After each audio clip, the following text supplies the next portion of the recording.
Всем привет! Вы на канале Трустория. Территория Финляндии была присоединена к Российской империи в 1809 году по итогам русско-шведской войны. На занятых территориях было создано Великое княжество Финляндское со столицей в Гельсингфорсе, современном Хельсинки. Великое княжество Финляндское обладало широкой внутренней и внешней автономией. Его главой являлся российский император. Он назначал генерал-губернатора, который возглавлял местное правительство – Сенат. Представительным органом княжества был Сейм, в компетенцию которого входило внутреннее законодательство. Предпосылки конфликта.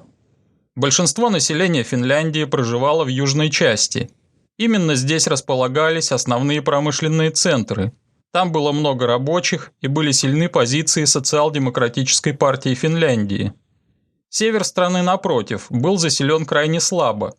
На этих территориях почти не было промышленности и земель, пригодных для обработки. После Октябрьской революции в России 28 ноября 1917 года финский парламент взял на себя высшую власть в стране и сформировал новое правительство. Вскоре оно приняло так называемую Декларацию о независимости, которая объявляла Финляндию суверенной республикой. 6 декабря 1917 года декларация была одобрена парламентом. За проголосовали 100 членов Сейма, против 88. Уже 31 декабря 1917 года государственная независимость Финляндской республики была признана Советом народных комиссаров, который возглавлял Ленин.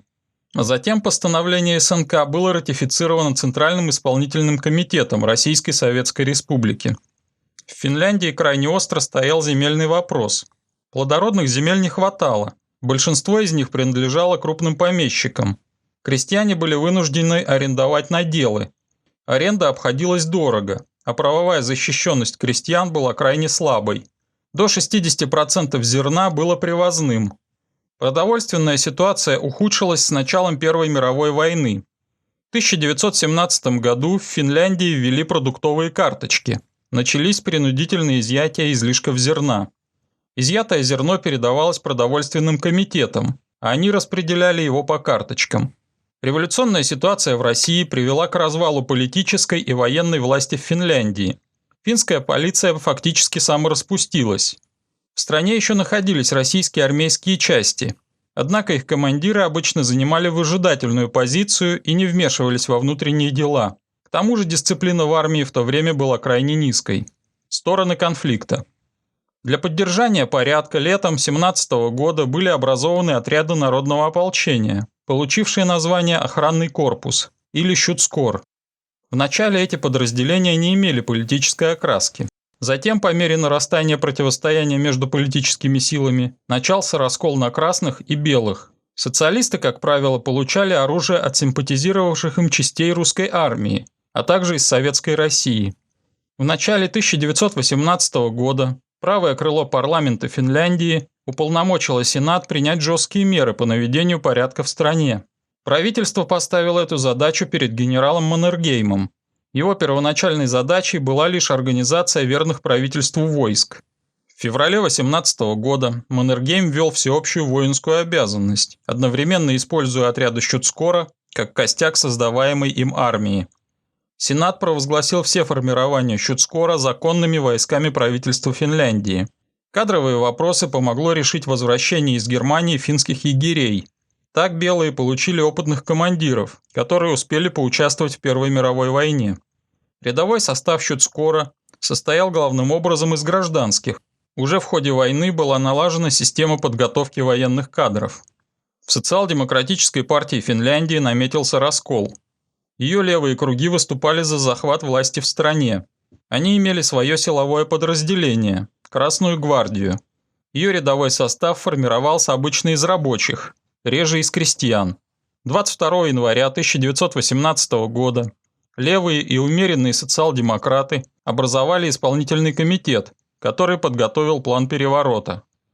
Позже был создан Совет народных уполномоченных, ставший правительством Красной Финляндии.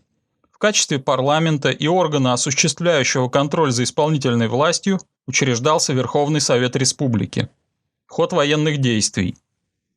28 января Красная гвардия полностью заняла финскую столицу Хельсинки. Совет народных уполномоченных принял декларацию, содержащую программу революции. Вскоре красные пришли к власти и во многих других южных городах, таких как Турку, Тампере, Пори, Котка, Лахти, Выборг. На занятой территории проживало около 2/3 населения страны. Под контролем белых оставался гораздо менее населенный север и значительная часть центральной Финляндии.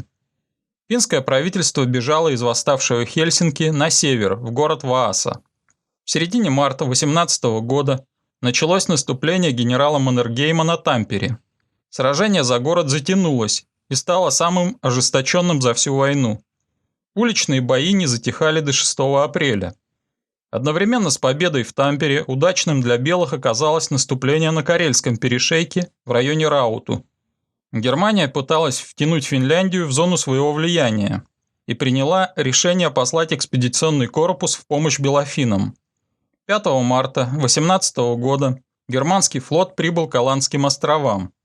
3 апреля немцы беспрепятственно высадились в районе Ханка и двинулись на финскую столицу. Боеспособность немецких войск была несравнимо выше, чем у противника. 12-13 апреля они легко заняли Хельсинки.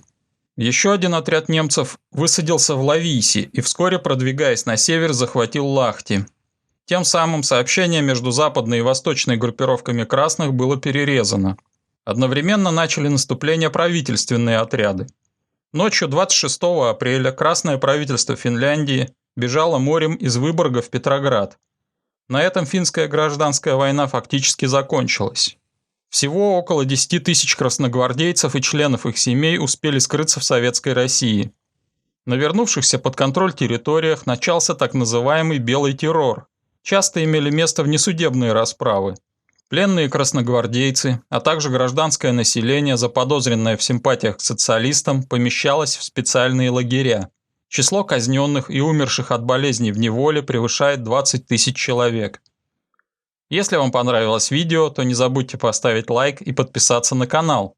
Впереди много интересного.